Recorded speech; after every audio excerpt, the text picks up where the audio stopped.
Hello one my name is Digvijay, welcome to Bollywood Premi. दोस्तों, Marathi film release हुई है, नाम है बिन लग्नाची गोष्ट। नाव आहे मराठी पिक्चरचं बिन लग्नाची गोष्ट। स्टारकास्ट मध्ये दिसते इथे मी ओळखतो प्रिया बापटला।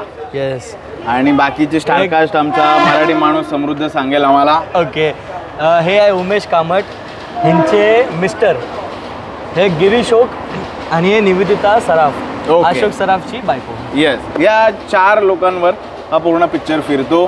आमचा मराठी माणूस समृद्ध आणि मी, आम्ही दोघांनी हा पिक्चर बघितलाय। त्याचा एकदम ऑनेस्ट रिव्ह्यू कसा वाटला एकदम मनापासून तुमच्यासाठी आम्ही सांगतोय। मग तुम्ही डिसाईड करा पिक्चर बघायचा नाही बघायचा, कारण की ह्याच्याबरोबर हा पण एक पिक्चर रिलीज झाला आहे आणि एक दहशतवार, असे 3 मराठी पिक्चर रिलीज झाले। तर तुम्ही कुठला पहिला बघायला पाहिजे ते तुम्ही डिसाईड करा।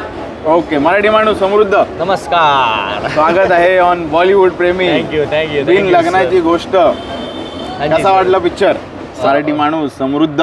ओके, सो सुरुवात तुमच्याकडून करू मग मी पण माझा पण एक व्ह्यू पॉइंट सांगेल। करेक्ट सर, बिन लग्नाची गोष्ट जेव्हा मी ह्याचा जेव्हा ट्रेलर पाहिला होता, ट्रेलर मला एवढा काय खास नाही वाटला होता, म्हणजे तसा इम्पॅक्ट नाही पडला होता। पण ठीक आहे, मी बोललो यार मराठी इंडस्ट्रीला जरा चान्स भेटलाच पाहिजे, हर एक चित्रपट आलाच पाहिजे आणि त्याला थिएटरमध्ये मौका भेटला पाहिजे, म्हणून मी बोललो चला एक मौका देऊया पिक्चरला। पण मी जेव्हा पिक्चर पाहिला, पिक्चरमध्ये बोललं ते आता जेवढे आपण बघतो जेनेलिया देशमुख आणि रितेश देशमुख असे फेवरेट एकदम फुल नामचिंग कपल आहेत, तसे हे पण कपलच आहे, पण फुल फेमस आहे ह्याच्यात। मग मी बोलत चला एकदा जाऊन बघूया म्हणून।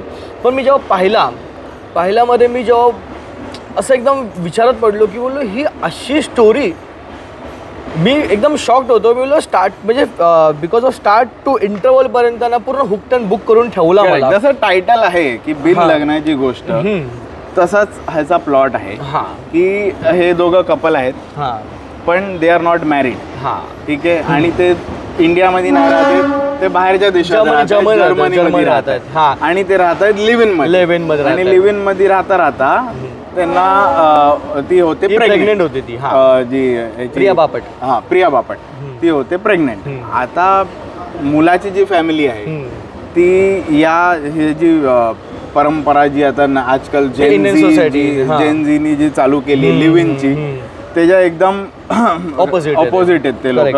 त्यांना ते म्हणतात की बाबा तुम्हाला दोघांना राहायचं तर तुम्ही लग्न करून राहा, हे असं लिव्ह इन प्रकार आम्हाला काही कळत नाही। आणि ऍक्च्युली आणि जी ही आहे हिरोईन, हिची फॅमिली म्हणजे नाही आहे असंच आपण बोलू शकतो। म्हणजे आईला पण 6 वर्ष झाले ती भेटली नाहीये आणि वडील खूप तिचे कॉलेजमध्ये असताना वारलेले आहे, तर no one is there with her. जो पण आहे तिचा तो हा आहे आणि ह्याची फॅमिली आहे, असं आहे मेन प्लॉट ह्याचा। पण आता त्या लिव्हिंगच्या ह्याच्यातनं नक्की काय होतं, या दोघांमध्ये ही प्रेग्नेंट जेव्हा होते पण दोघांच्या फॅमिलीजमध्ये काय कॉन्फ्लिक्ट असतं, त्यासाठी तुम्हाला हा जाऊन चित्रपट बघावा लागणार। येस, आणि मेन जो कॅरेक्टर आहे तो ह्यांचा कॅरेक्टर आहे, हे गिरीश ओक। येस, त्यांचा कॅरेक्टर मला खूप आवडला, जसं लिहिलेला आणि किती मॅच्युअर कॅरेक्टर असायला पाहिजे तसं त्यांनी तो प्ले केला। He was best on the screen. Correct, म्हणजे प्रिया आणि ह्याच्यापेक्षा तिघांपेक्षा ही वॉज द बेस्ट। मला त्यांचा कॅरेक्टर खूप आवडला। ॲक्च्युली बघायला गेलं ना, ते आता ह्याच्या 2 कपल आहेत बघायला गेलं तर, त्या 2 कपलमधल्या ना मी तर माझं पण ॲक्च्युली सेम ओपिनियन आहे की बाबा गिरीश ओक आणि निवेदिता सावंत ह्या दोघांची जी केमिस्ट्री दाखवली आहे ना, म्हणजे आफ्टर म्हणजे त्यांचे पण ॲक्च्युली काय कॉन्फ्लिक्ट्स असतात, जसं त्यांचे काही जसं गिरीश ओकची बायको कशी ऑफ झालेली असते त्याचा एक सीन दाखवला, आणि निवेदिता सावंत ह्यांचा आणि प्रिया बापटचा काय संबंध आहे त्याच्यासाठी तुम्हाला हा चित्रपट नक्की बघावा। तिकडे मजा येते, तिकडे जरा पिक्चर उठतो, पण first half an hour of the film is very flat. म्हणजे तुम्हाला असं वाटेल की मीच उठून जाऊ सोडून, असं पण वाटेल तुम्हाला। जोपर्यंत पिक्चर उठतो तोपर्यंत तुम्हाला असं वाटेल यार मी कधी उठून जाऊ, पण हाफ एन आवर थोडंसं तुम्हाला बर्दाश्त करावा लागेल पिक्चर।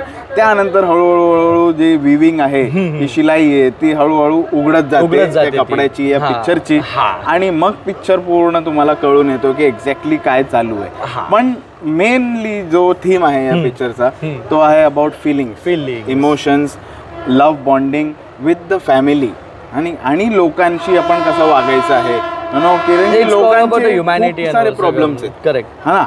आणि जर्मनीमध्ये जेव्हा आपण बाहेर परदेशात जातो तर तिकडे आपल्याला कोणी हाऊस हेल्पसाठी भेटत नाही. तिकडे कसे आपल्याला कोणी मोरकरीण येते, भांडी धुवायला येते, कपडे धुवायला नेबर वगैरे कोणी ना कोणी येतं तुम्हाला मदत करायला, पण तिकडे कोणी येत नाही तुम्हाला मदत करायला. तर तिकडचा एक हा कन्सेप्ट मध्ये गिरीश ओक ते ॲज अ हाऊस हेल्प म्हणून जात असतात तिकडच्या लोकांना मदत करायला, कारण की त्यांची पण एक बॅक स्टोरी असते. तर ती बॅक स्टोरी काय आहे, प्रत्येक कॅरेक्टरची एक एक बॅक स्टोरी त्यांनी दाखवली आहे, पण खूप ब्युटिफुली त्यांनी शो केलंय की आपल्याला कसं लोकांसाठी आणि लोकांवर आपल्याला कसं प्रेम करायचं आहे. Correct. That is very beautifully shown. तिकडे म्हणजे डिरेक्टर जिंकला, पहिल्या हाफ एन आवर मध्ये हारला, पण त्यानंतर जी चौका मारला डिरेक्टरनी, हॅट्स ऑफ. ते का माहितीये का सर, बिकॉज आता बाकी स्टार्टिंगचा जो हाफ एन आवर तेवढा स्टोरी बिल्डअप व्हायला सुरुवात होते तेवढं, त्यामुळे ह्या दोघांची काय गोष्टी का नोकझोक थोडी दाखवलेली आहे की तो बाबा हा आधी प्रेग्नेंट आहे, मग तो कसा सर्व्हाइव्ह करणार, मग त्याचा पाय तुटतो,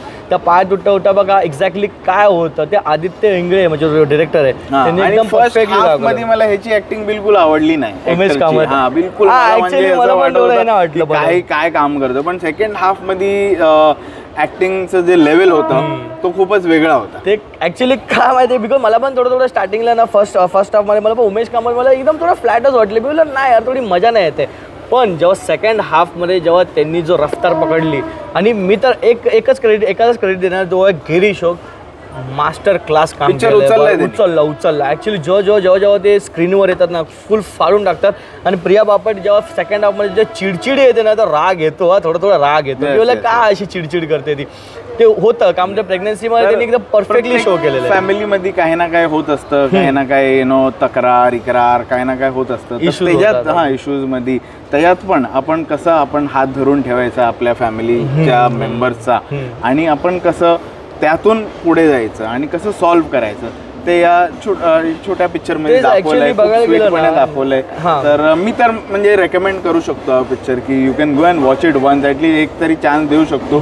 मराठी पिक्चर आहे म्हणून मी बोलतो की थिएटर मध्ये जाऊन बघा. तर असा जर हिंदीमध्ये आला असतं तर मी बोललो असतं की तुम्ही OTT वर रिलीज केला. नाही मी ते एवढंच बोललो मी ऑडियन्सला की हे जेवढं ज्याप्रमाणे जे एक बोलतो ना हर एक फॅमिलीजमध्ये जे इश्यूज असतात, जे काय कॉन्फ्लिक्ट वगैरे असतात ना, ते कसं सॉल्व्ह करायचं, कशी आपली माणुसकी दाखवायची, तेव्हा हा पिक्चर ऍक्च्युअली तसा शो करतो. बिन लग्नाची गोष्ट, ह्युमॅनिटी. मग मी ह्या फिल्मला मी एवढंच बोललो की फिल्म जाऊन पिक्चरला आउट ऑफ 5 पिक्चरला मी 3.5 देईल सर. खूप माझ्यातर्फे overall first half second half performances सगळं पकडून मी 3 स्टार्स देतो पिक्चरला. खूप छान. 2.5 देणार होतो, पण due to this person Girish मला फार आवडलं यांची ऍक्टिंग, तर 3 स्टार्स. ओके. ज्या लोकांनी हा रिव्ह्यू बघितलाय, आमचे जे दर्शक आहेत मराठी दर्शक, आम्ही पूर्ण रिव्ह्यू आज मराठीत केलाय. जर आम्ही अर्धा हिंदी आणि मराठीत पूर्ण मराठीत केलाय, कारण की हिंदी दर्शक जरा कमी जातात बघायला. तर तुम्ही जा हा पिक्चर बघा, आम्हाला नक्की सांगा कमेंट्समध्ये तुम्हाला कसा वाटला बिन लग्नाची गोष्ट. आणि नंतर रिव्ह्यू आम्ही ह्याचा घेऊन येणार आर पारचा, कारण की त्याचं खूप गरमी आहे. आज खूप पोरी आलेल्या तिकीट घेत होत्या या पिक्चरचं, तर हा पण बघू आणि ह्याचा पण आम्ही रिव्ह्यू तुमच्यासाठी नक्कीच आणू. मराठी माणूस समृद्ध. थँक्यू.